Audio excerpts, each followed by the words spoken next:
Alright, so in our last class we considered Charles Nnolim, The House Divided, Feminism in African Literature, an essay published in Issues in African Literature by Charles Nnolim himself in 2010.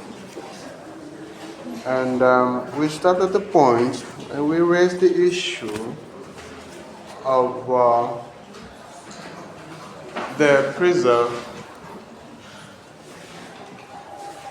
of male writing where women are at disadvantage.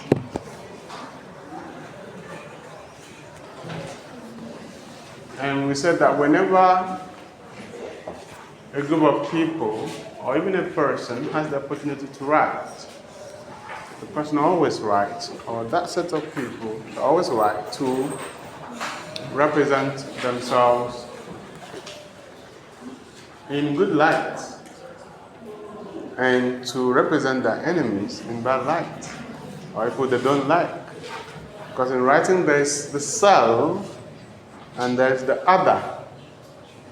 So whenever you read a text, you need to be able to differentiate where the self is and where the other is, and how that self is represented in relation to the other. Because the self is that which is loved, that which is appreciated, that which is accepted. But the other is that which is despised, which is hated, and which is discriminated against. And so in any piece of writing, you need to be able to discern where the self and the other could be found. In relation to the discourse, so in most male-centered narratives, or in most writings written by men, the women are represented. Remember, everything is about representation, right? And the best way to understand representation is to write it this way. That is, in other words, is to represent it in this manner. Okay? Because representation is representation.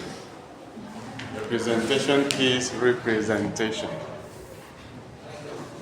In other words, there is how something is, perhaps in the extra-literary world, there's how someone is in the real sense of the word, and then there's how the person is represented. Meaning, there is always some measure of difference or differences between what actually happened, between how one is or who one is, and how that person is represented or told about to others. That's a fact of literature and criticism. Alright? Perhaps in life, most of us have been misrepresented or represented in ways that don't tell the truth about us. That's exactly what we're talking about in terms of how the self looks at the other. That no matter how good the individual is, people can still represent them in ways that are different from who they are. So, because men were educated first, they held the sphere of writing to their advantage. They had the power, because the person who writes, the person who has the power. They represented women as prostitutes The male writers in their writing represented the women as what? Prostitutes, concubines. They represented the women as helpless, dependent,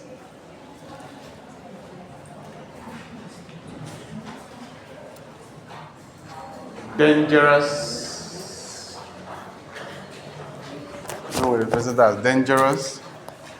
I've told you the story of Mary Magdalene. Very clean woman. But because the men wrote about her, decided to lie against her, and that's the image of her that we know. Because we don't hear our own side of the story. We've not heard our own side of the story. They deliberately hid our own side of the story. And push their own side of the story. And make sure nobody wanted to read about our own side of the story. Because perhaps if we had the opportunity to read about our own side of the story, maybe we'll, have a different perspective about her. So that's how dangerous the writing space is.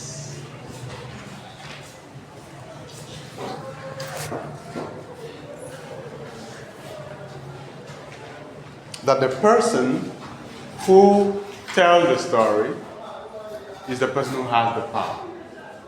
And if there is no counter story, or if the counter story is hidden, suppressed, then future generations will only believe what has been presented to them.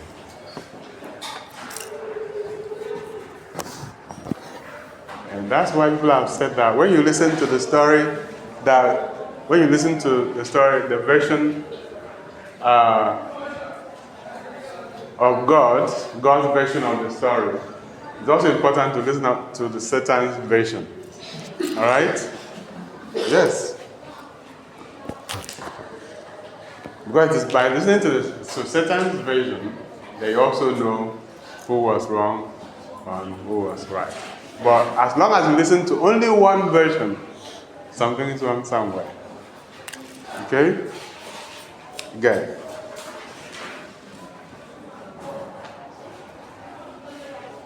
So, it is when women started writing that they started countering some of this image and misrepresentation about them. Imagine that women did not start writing. Then we would have believed whatever the male writers wrote about them as the only truth about women. Women are dangerous. They are snakes. All right?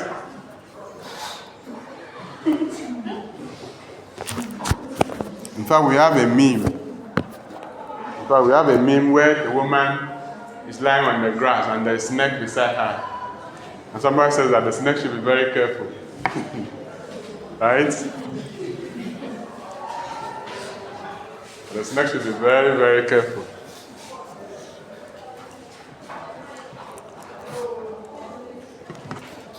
We find that the woman is exactly the woman that is dangerous, more dangerous than the snake. Right?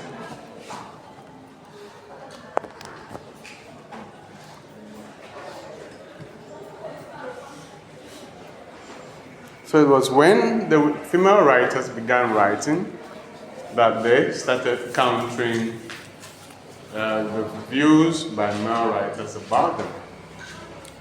And it is such countering that I represent in my paper History versus History, a motherist memory,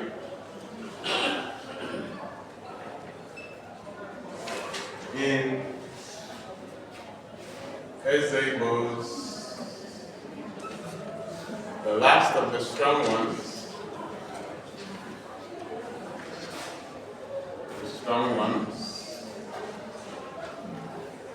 and Adicture's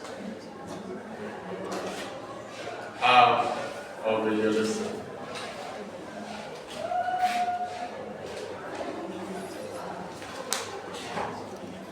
Because in the paper is saying that Ezegbo, the last of the strong ones, serves to counter the male narrative in Achebe's Things Fall Apart. It's a counter discourse to Achebe's Things Fall Apart. Rather, the chairs have a relation. It's a counter discourse to Isidore Bower's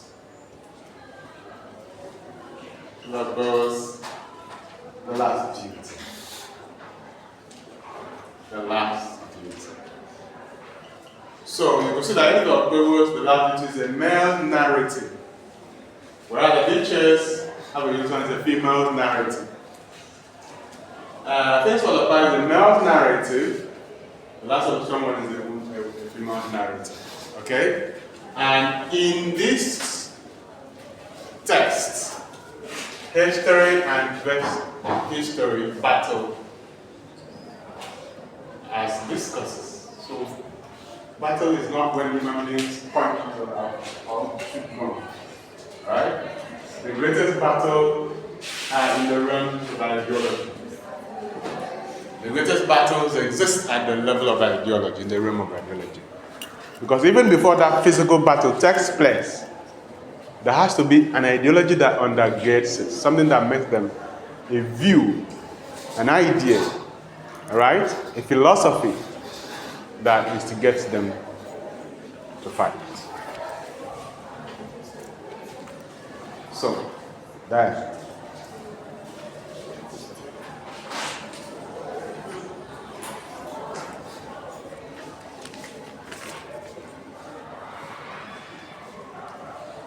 So, as we said in the last class, Flora Nwakpa was the first female writer in Africa to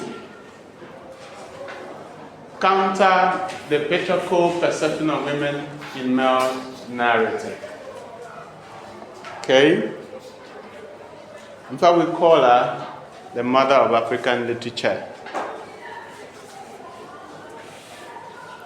And she wrote to debunk Achebe and Ekwense's depiction of women. She wrote to debunk Ekwense's and Achebe's depiction of women in works like Jagwanana's daughter, Things Fall Apart, and so on and so forth.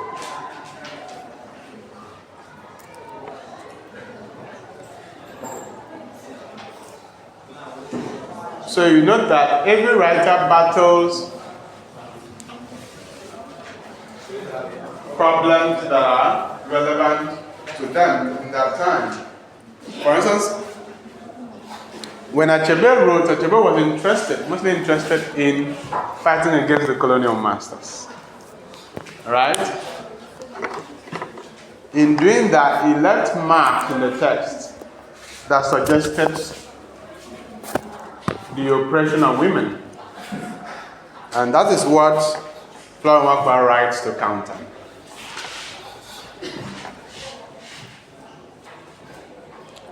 So Nnolim describes Nwakpa's foray into writing.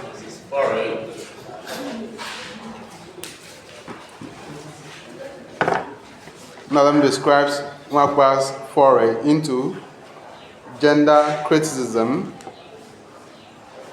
as Genu's faith. As Genu's faith. Which is 10-4.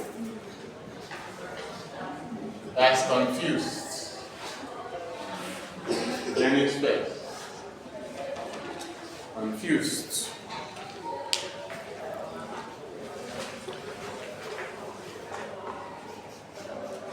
Because it has two sharply contrasting aspects or character.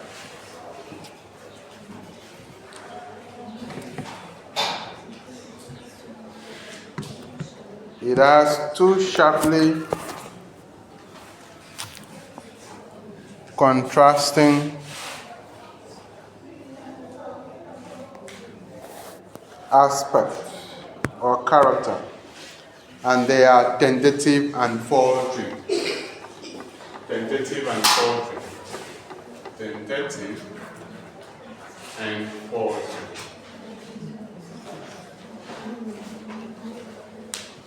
Tentative and positive.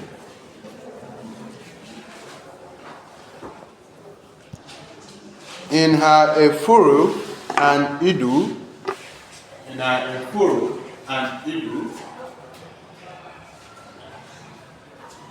efuru, idu, you might underline kind of text.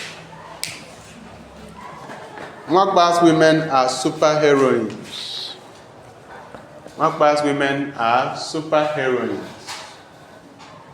In efuru and idu, Mwakba's women are superheroines.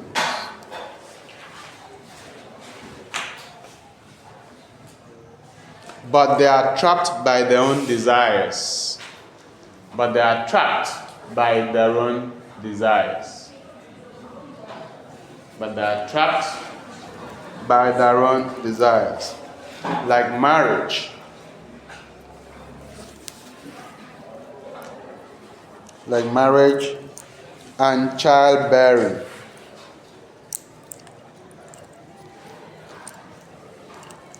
They are trapped by their own desires, like marriage and childbearing, both which could only be granted through patriarchy. Both which could only be granted through patriarchy. So this is the problem in trying to upset the system. This is the problem in trying to upset the system.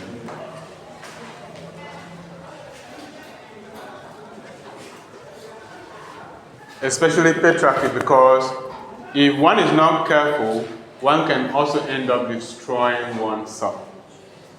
As I said in the last class, there's nothing wrong if we want to practice matriarchy. It can be practiced. Alright?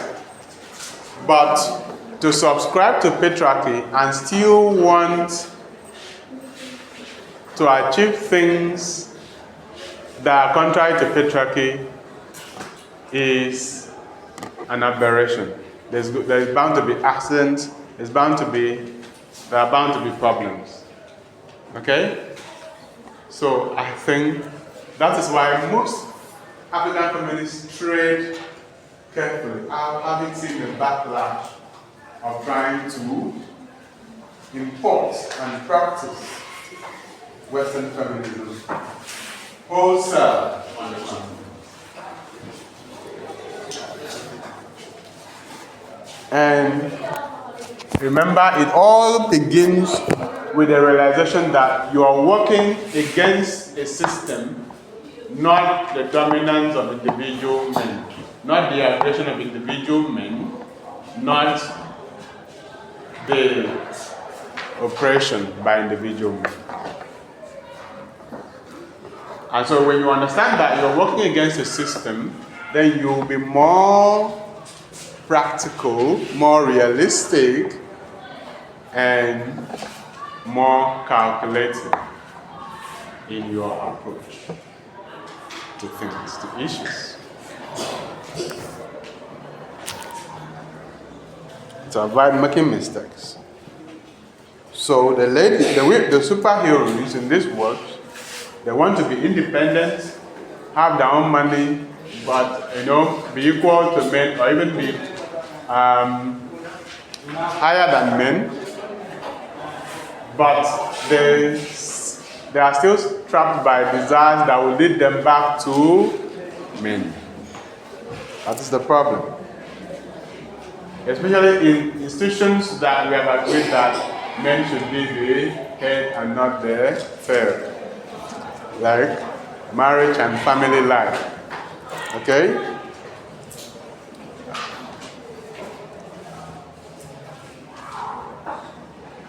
Because there has to be a center. There has to be a center. There has to be a head. And it's difficult to have two heads. Whenever there are two heads, there will be problems.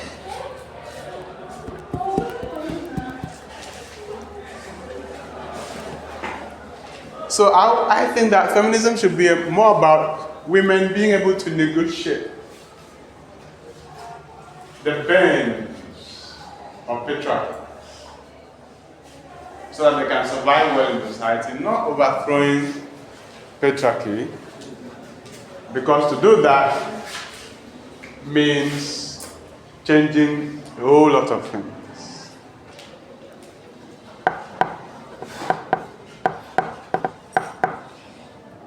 So it is bad feminism or the bad feminist practices that are causing the problems we have today, the gender problem we have today. People do not have a comprehensive view of the issue.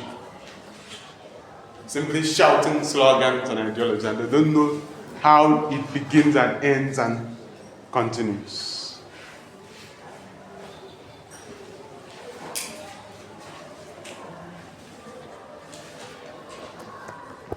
All right?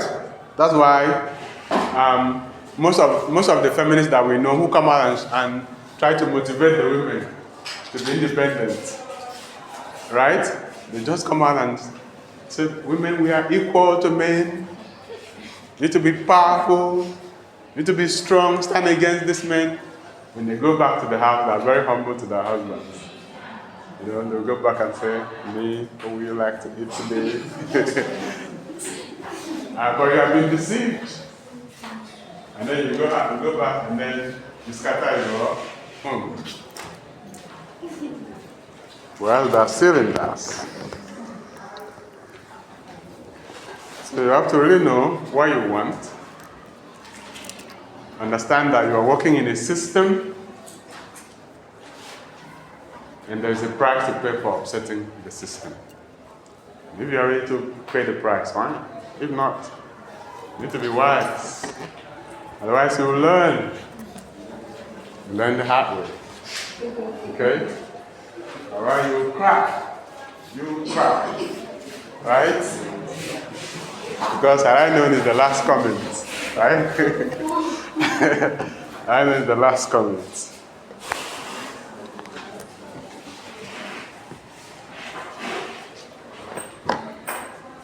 Childbearing and marriage could mostly be granted under patriarchy. And patriarchy is a system.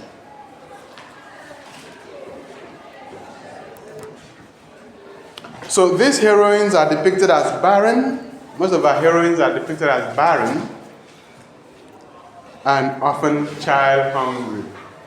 Some of us heroines are barren and child hungry. Some of us heroines are what? Barren and child hungry. Right? They have everything in the world.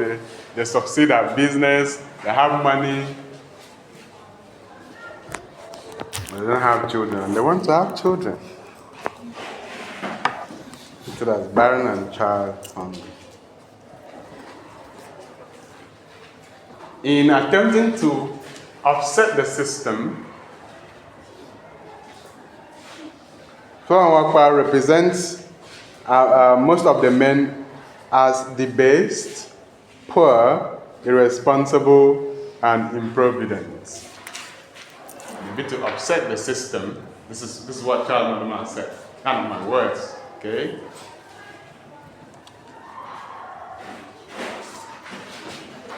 She represents the men of these heroines as what?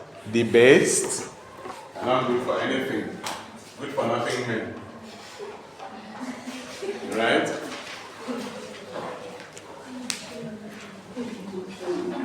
Poor. So it's the woman that feeds them. Right? Probably to show that women are not supposed to be dependent on the men, or to get back at the men for portraying the women as dependent. So she creates dependent characters where who are contrasted with men who are now in a lower position that they placed women before. Right? In that works.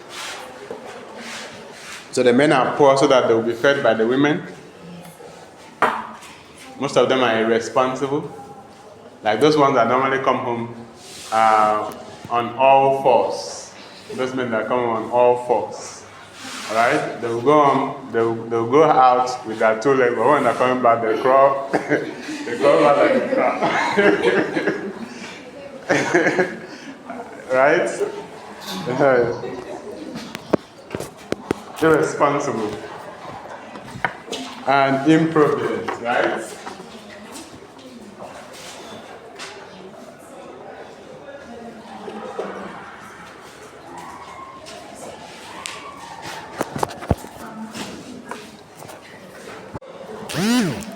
According to Nnolim, a woman's ambition was marriage, a home that she could call her own, a man she could love and cherish, oh my God, and children to crown the marriage. That's all there was to the woman's ambition, right? According to Nnolim, the woman's ambition was marriage, a home that she could call her own, a man she could love and cherish, and children to crown the marriage. What else does a woman want after getting all these things? Right? That's all ambition. What she wants out of life, right?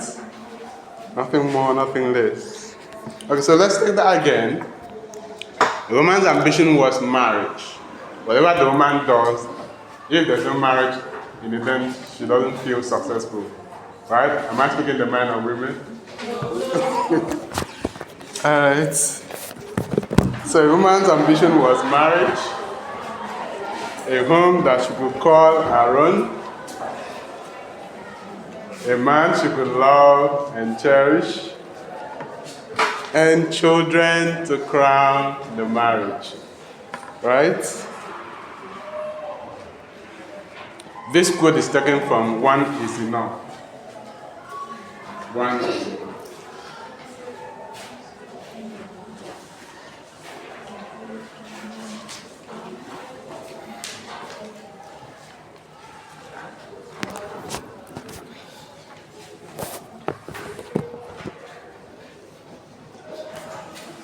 So we would like to argue how much this assertion still applies to contemporary women's aspiration.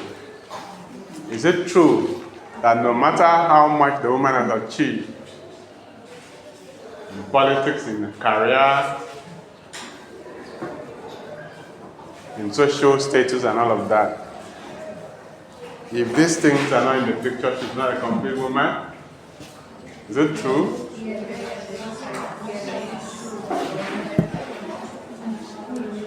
It's debatable, so you think about it. Have a debate about it. Right? Can a woman feel complete and fulfilled if she gains the whole world and then no marriage, no home to call her own, no man she could love and cherish, and no children to crown the marriage? Right? So Nnolim sums up what class feminism does. Nnolim sums up what class feminism does. Nnolim sums up what class feminism does. Nnolim sums up what class feminism does.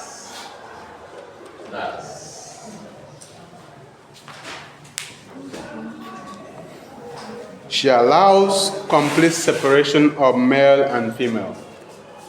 She allows complete separation between male and female.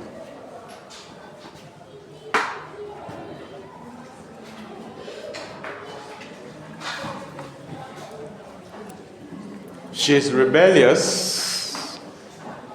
She is rebellious. Her feminism is rebellious. She is separatist. Her feminism is separatist. That means the plot usually ends with the man going his way and the woman going her way. That's things fall apart. The novel normally ends in things fall apart. Or home falls apart. Okay? She's separatist.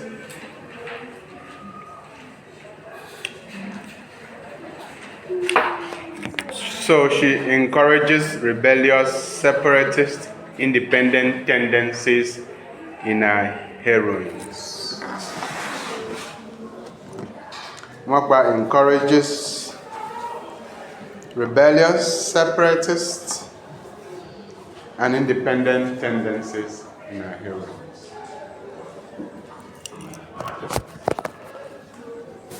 So I believe that given the nature of society, the best feminism will be one where both the man and the woman, or the male and the female, will constantly work together or partner to ensure a successful relationship. Whether it's in marriage, in business, at work, or any other aspect. Otherwise, we are aiming to create the kingdom of patriarchy and the kingdom of matriarchy. The women will go and live in the kingdom of matriarchy, and the men will live in the kingdom of patriarchy. Right? Otherwise, one has to submit to the other. Right? Whether it's the man that will submit to the woman in matriarchy, or the woman submit to the man in patriarchy.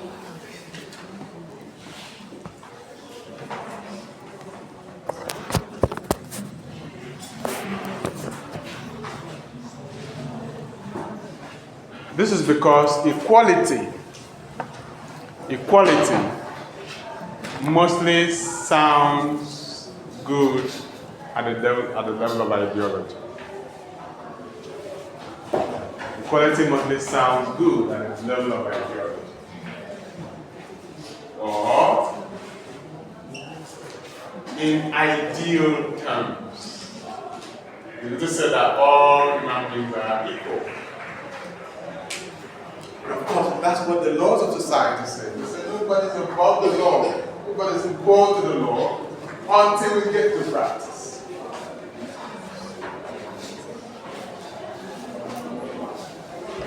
So when they now come and say men and women are equal, fine, perfect, but at the level of ideology, it's ideal to say so. What about the realistic things? Or what about the level of reality? That is at the point of practice. At the point of practice. Will it be applicable? Will it work? That is the problem.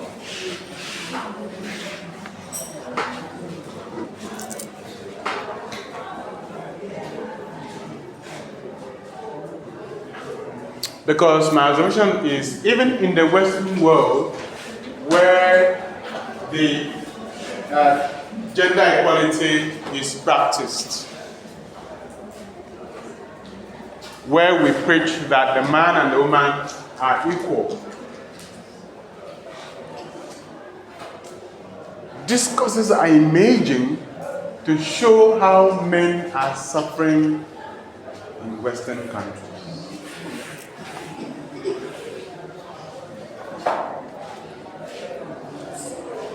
So the thing that was supposed to bring equality between male and female now makes the man to be emasculated.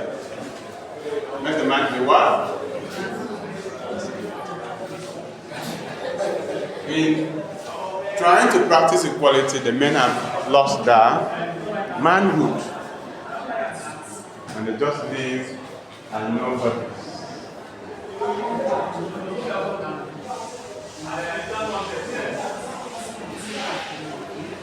And that's why in Western countries, more and more men are opting not to marry.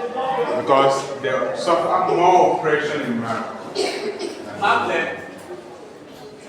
Whether that's in the marriage or even when they want to leave, they still do. So we are having a major narrative where men are running out of marriage. And Western countries does not favor them anymore. it has turned out to oppress them.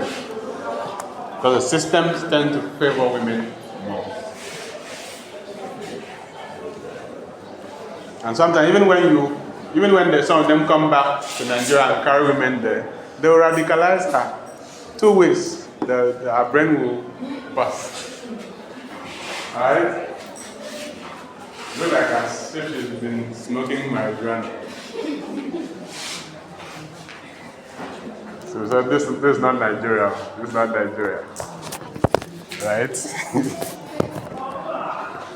It was Nigeria that you do that nonsense. You cannot do that nonsense. Alright? And the man will become afraid. Right? Because the law there is no nonsense law. Alright?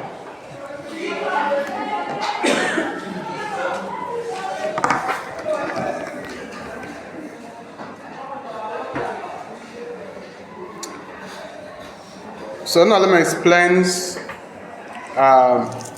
sums up what class feminism does. She allows complete separation of male and female as she encourages rebellious, separatist, independent tendencies in her heroines. And in her lack of commitment to the survival and unity of men and women brought together in marriage. And in her lack of commitment to the survival and unity of men and women brought together in marriage. And feminism does not, because as our feminist ideology is separatist in nature, it does not encourage men and women to live and survive together through the institution of marriage. That is Nnolim's view of Nwakpa's feminism.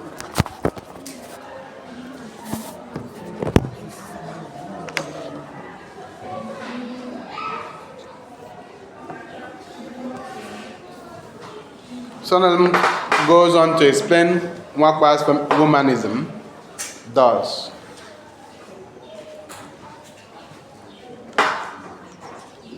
Nnolim goes on to explain Nwakpa's womanism does.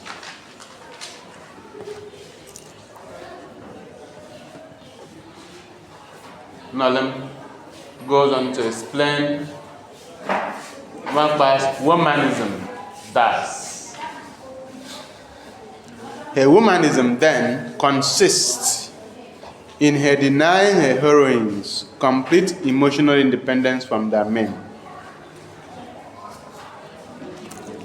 Her womanism then consists in her denying her heroines complete emotional independence from their men,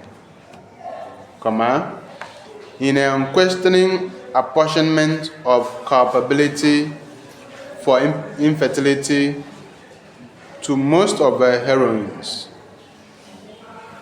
in her unquestioning apportionment of culpability for infertility to most of her heroines, forcing them to consult various medicine men for cure, or leaving the marital home in frustration, unquote. Her womanism then consists in her denying her heroines complete emotional independence from their men. Her womanism then consists in her denying her heroines complete emotional independence from their men, in her unquestioning apportionment of culpability for infertility to most of her heroines, forcing them to consult various medicine men for cure, or leaving the marital home in frustration. So what happens in Nwakpa's womanism is that she denies the heroines complete emotional independence from their men. That is, the women will claim to be independent, but they are still attached to men because of their desires. All right? Then, when the woman is barren, she blames it all on her. Whereas we know that we also have male infertility, that the man could also be responsible for lack of children in the home. But it appears Mwakwa only blames female characters for infertility of the female of the women. And finally, the women normally leave home in frustration after searching for cure without success.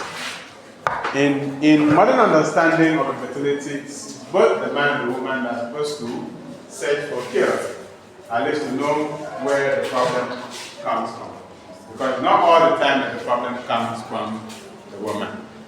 All right? Good.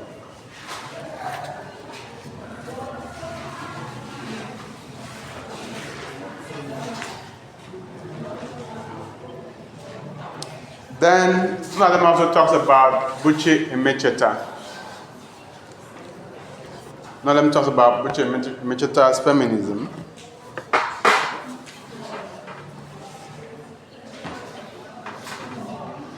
Nnolim also mentions Emecheta's feminism.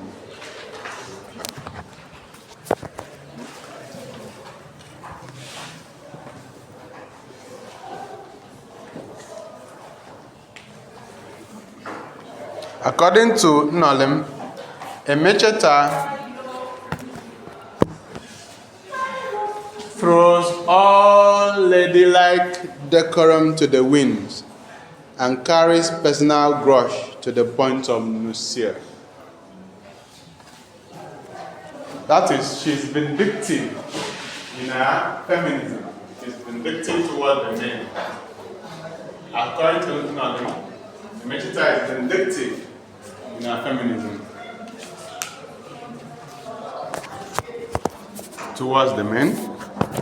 She throws all ladylike decorum to the winds and carries personal grudge to the point of nausea. Point of nausea. Nausea. Point of nausea. Meaning that she's vindictive. Our feminism is filled with bitterness towards men. And that is, if that's true, then it is not the kind of feminism we need to practice.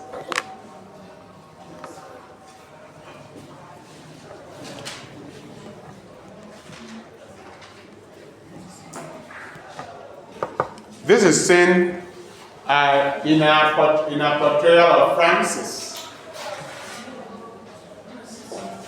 in Second Class Citizen. This can be seen in our portrayal of Francis in Second Class Citizen.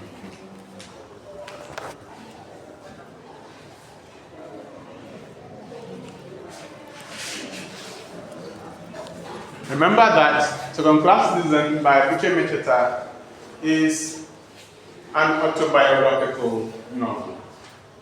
And by autobiographical novel, it means most of the experiences narrated in the work actually happened to the author. Okay? So it's autobiographical. So that's why Nnolim charges her for being too personal with her feminism. Meaning that in expressing her feminism in her artwork, she has carried over personal anger and poured it on innocent Francis. Alright? Innocent Francis in the sense that Francis is only a character, only a male character, and not the real husband who burns her manuscript. Right?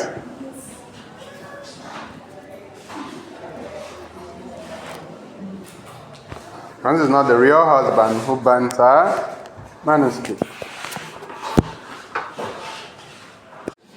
So in real life, the person who burns her manuscript is Francis, is Sylvester Nwodi. And Francis represents him in Second Class Citizen. So the grudge that the grudge that Emecheta bears male character is that her manuscript, her first manuscript, the bride price, was burnt by a man.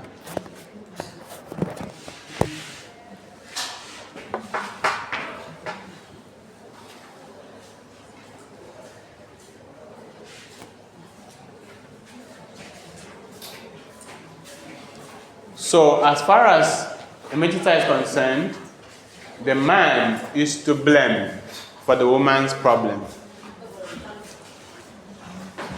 She clearly overlooks the system that makes the oppression of the woman possible and sees individual men as the problem of the woman, not necessarily the system, which is a poor understanding of how society works.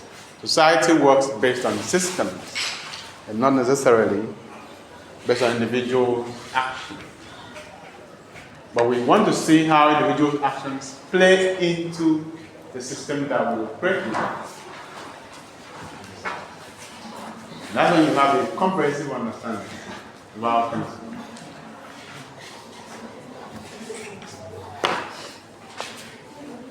So, Nnolim poetically presents Buche Emecheta's feminism,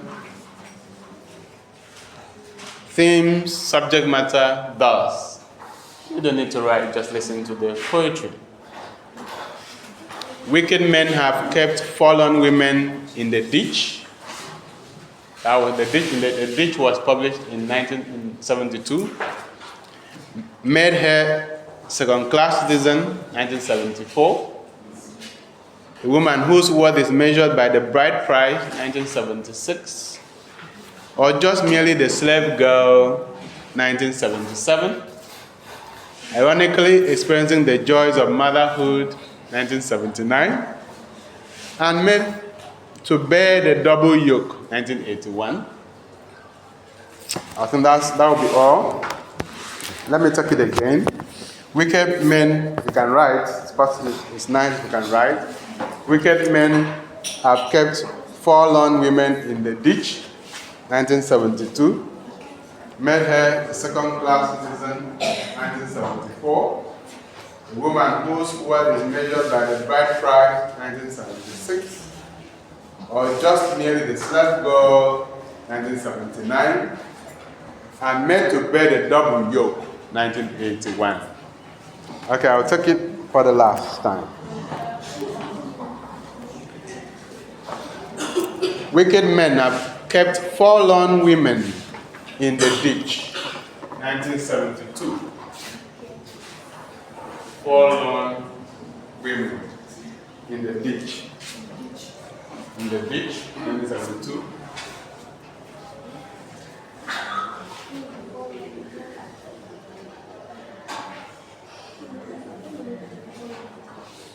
In the ditch. I think the novel is In the Ditch. 1972. Made her a second-class citizen, 1976. Wicked men have kept fallen women in the ditch. In the ditch is the title of the novel. In bracket, 1972, underline In the Ditch. Semicolon. Then you have made her second-class citizen. Underline second-class citizen, 1974. That's when it was published. Another semicolon. A woman whose worth is measured by the bride price,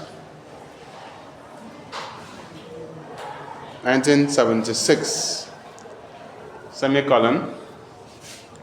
Or just merely the slave girl. The slave girl, the next work published in 1977. Another semicolon. Ironically experiencing the joys of motherhood, 1979. Ironically experiencing the joys of motherhood, 1979. And made to bear the double yoke, 1981. And made to bear the double yoke. 1981. The double yoke on the line 1981. Unquote.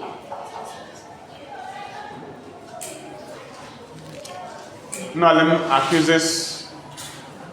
accuses Emecheta of being confused as well.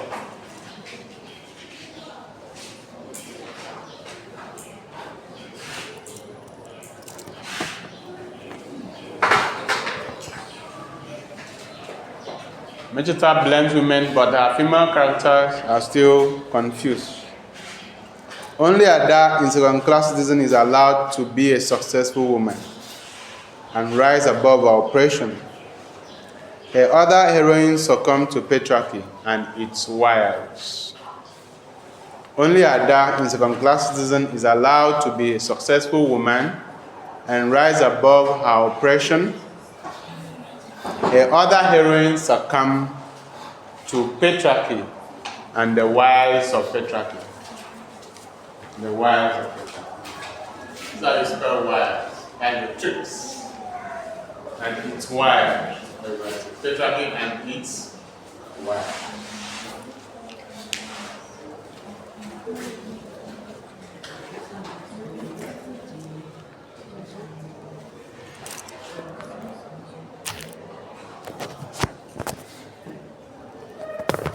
In the end, Nnolim says that the woman loses in Emecheta's work, whether she confronts or rebels. Whether the woman confronts or she rebels, she loses. Whether she confronts or rebels, she loses.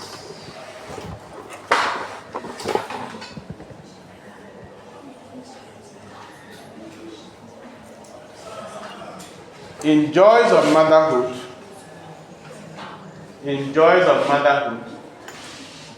motherhood does not bring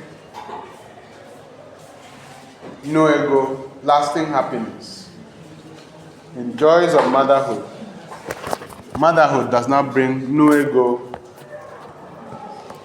that's the heroine, lasting happiness, because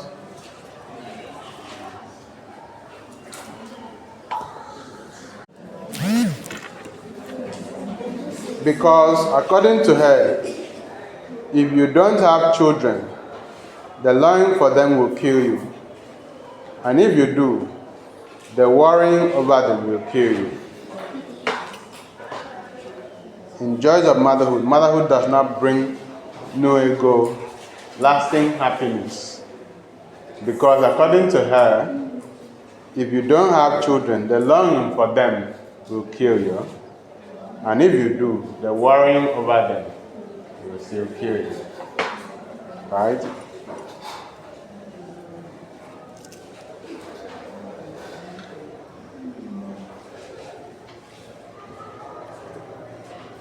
Nnolim concludes by saying that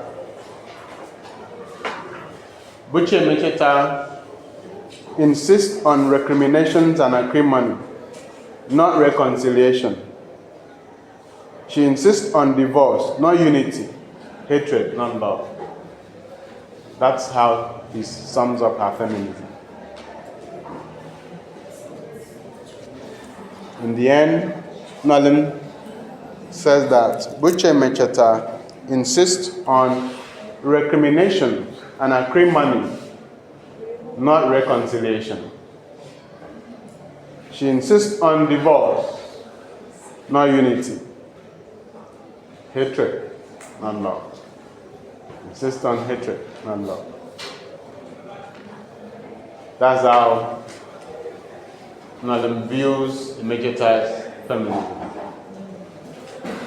She insists on recriminations and acrimony,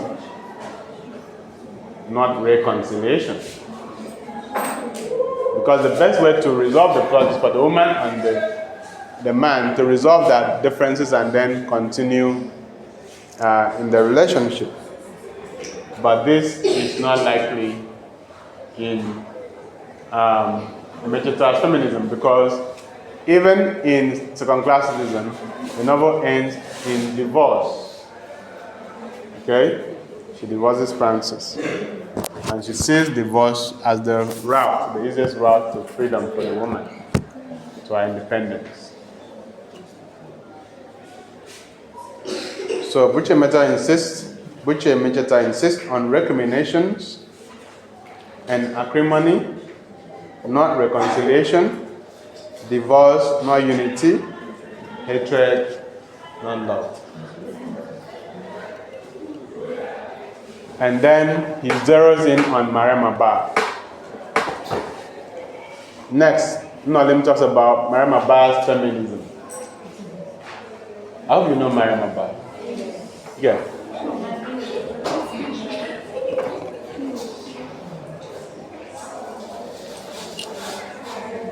Nnolim describes Mariam Abba as a womanist at heart, but a feminist in ideology. A womanist at heart, but a feminist in ideology.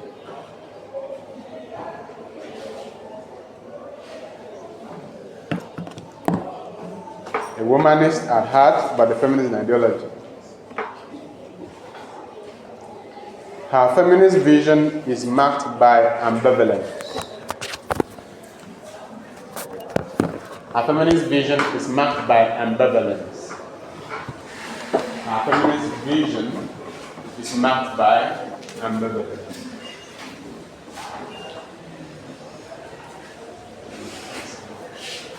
Feminist vision is marked by ambivalence. That's love-hate relationship. Love and hatred at the same time. Right?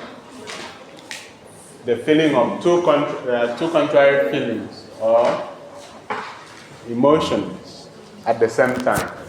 That's ambivalence. Love-hate relationship. Mariam Abba believes through Rahmatullahi, Mariam Abba believes through her character, Rahmatullahi 4, in complementarity between the sexes. Complementarity between the sexes. Complementarity between the sexes, between man and woman.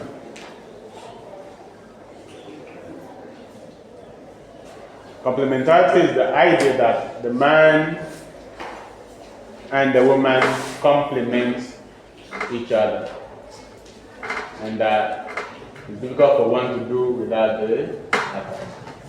Okay? At the same time, she is vengeful. At the same time, she is vengeful. Vengeful, that is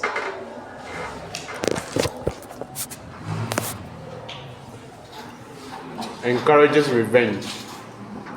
Nnolim's label So Long a Letter as an anti-polygamy tract. Nnolim labels So Long a Letter as an anti-polygamy tract. Anti-polygamy tract. Not necessarily as a work of art, right? It's an anti-polygamy tract, not necessarily as a work of art. Nnolim labels So Long a Letter as an anti-polygamy tract which does not succeed in a Muslim culture. Does not succeed in a Muslim culture. Nnolim labels So Long a Letter as an anti-polygamy tract which does not succeed in a Muslim culture.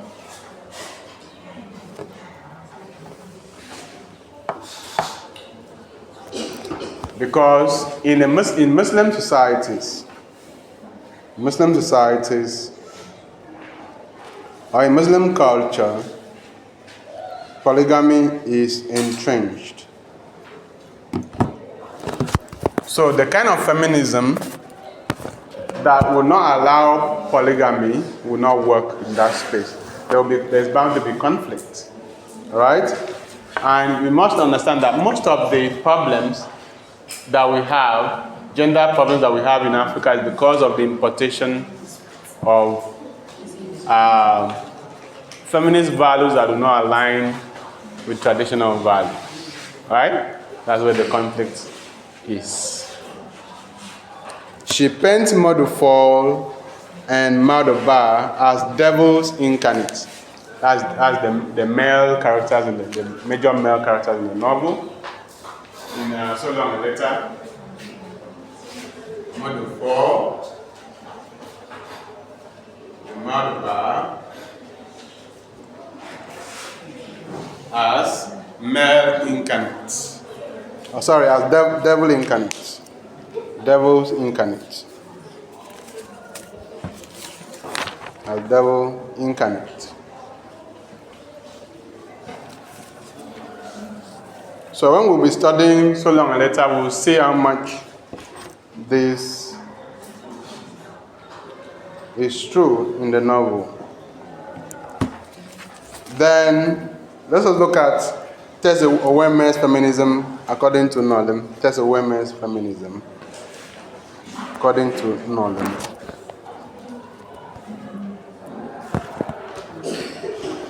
So what is Tessa Oweme's feminism according to Nnolim? Or how does Nnolim view Tessa Oweme's feminism? Tessa Oweme, according to Nnolim, creates impetuous, rebellious teenage women who are uncertain whether they are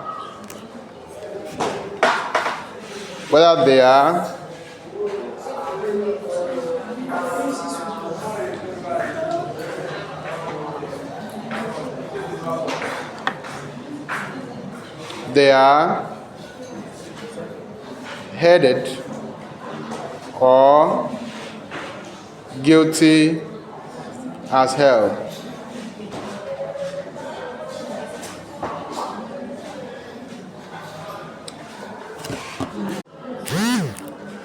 Again, you have that motive of confusion there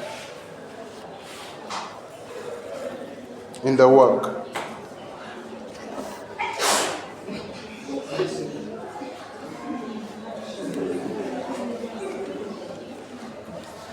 In Oweme's works, such as A Hen Too Soon,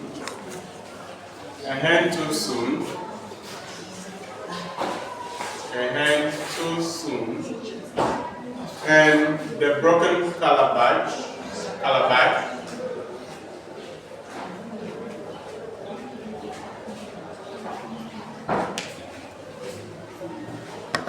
in Oweme's works, such as A Hen Too Soon and The Broken Calabash, we have the depiction of incest and scandal. We have the depiction of incest and scandal,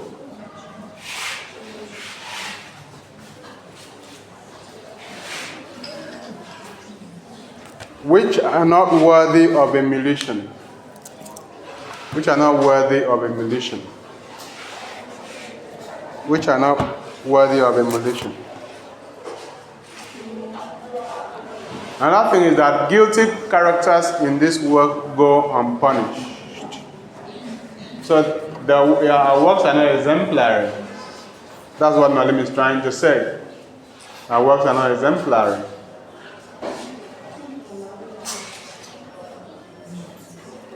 Our works are not exemplary.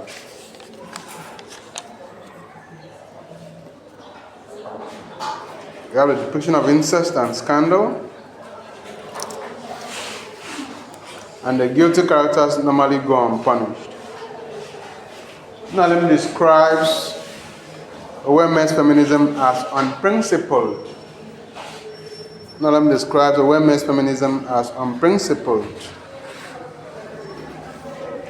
which is capable of destroying society. Nnolim describes Oweme's feminism as unprincipled, which is capable of destroying society.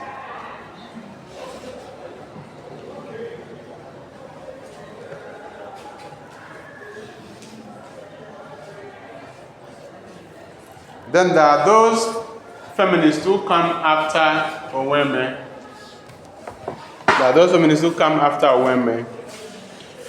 Nnolim says that the criticism is anticlimactic. Nnolim says that feminism is anticlimactic because they hold out the olive branch. Because they hold out the olive branch and invite the men in. This is the women that have finally found the true path, have realized the truth. Because whenever an ideology is practiced initially, there's bound to be problems. There are bound to be problems until you now realize what you need to do to make it work. So it's as if the women have gone through stages and realized that preaching division, separation, equality in a hard and unprincipled way will destroy society. And so the feminists who came after women are now saying, we don't want war again, we want peace. All right? Whereas the ones who started the journey were saying, we don't want peace, we want war always. Right? So, to hold out the olive branch means what? To hold out the olive branch means what? Means that they are asking for peace, like saying, I surrender, surrender, surrender. Right? We cannot continue like this anymore. We cannot continue like this. Okay? So they hold out the olive branch and invite the men in. Okay? We need men in our lives. We want men in our lives. We don't want to be independent outside of men. Alright? Our independence should not exclude the men. Okay? So this set of feminists are called accommodationists. This set of feminists are called accommodationists. They are called accommodationists. This set of feminists are called accommodationists. That means they accommodate men, they carry men along in their ideology. They don't fashion ideology that will not include men. Because they see men as important pillars of their lives. Right? Amen, somebody. Amen. And this is the kind of feminist gospel that we need to preach. Because it's sweet to the ears, right? Good. So, it makes us realize that feminism does not only happen when women say that they hate men, right? Feminism does not only happen when women say that they hate men. Feminism can be practiced with men as one of the important pictures. So, in their works, the accommodationists cause a rift between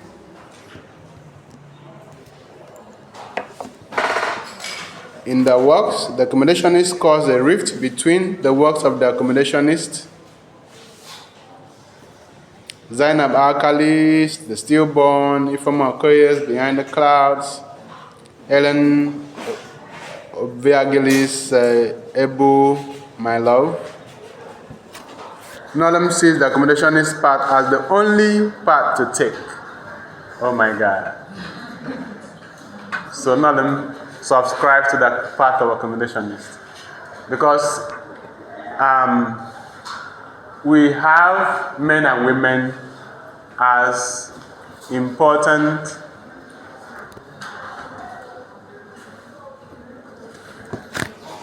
agents in society. So one cannot do without the other. And so to theorize, to formalize an ideology that does not include one, is to ask for extinction or destruction of society. So please take note that Nnolim sees the accommodationist path as the only path to take. In whatever ideology you want to espouse, you need to see that the man is accommodated there. The only sensible ideological solution to the feminist imbroglio. That's what Nnolim says. Nnolim sees the accommodationist path as the only path to take. The only sensible ideological solution to the feminist imbroglio. Right? The only sensible ideological solution to the feminist what? Imbroglio. Right?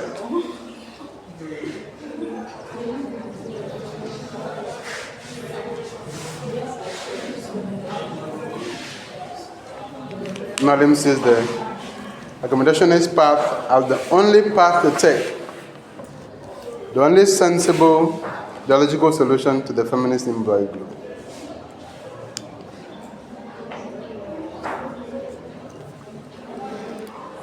Then he talks about the reactionaries and the fence-sitters.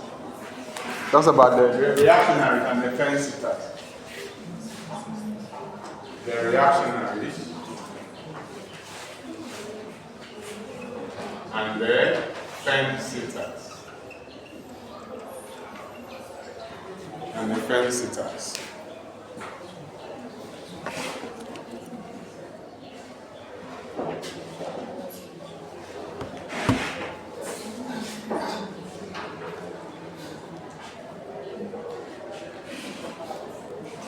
The reactionaries and the fence-sitters include Zulu Shofola,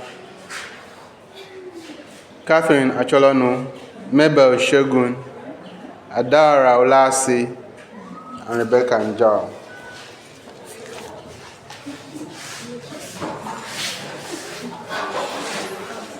They are Zulu Shofola, Catherine Acholonu, Mabel Shogun, Adara Olasi, Rebecca Njau.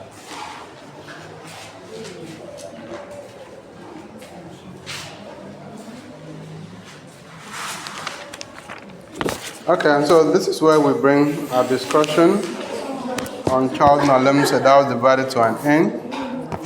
We meet again. We'll look at the novel So Long a Letter by Marema Barr and the issues that are depicted in them. Have a blessed afternoon.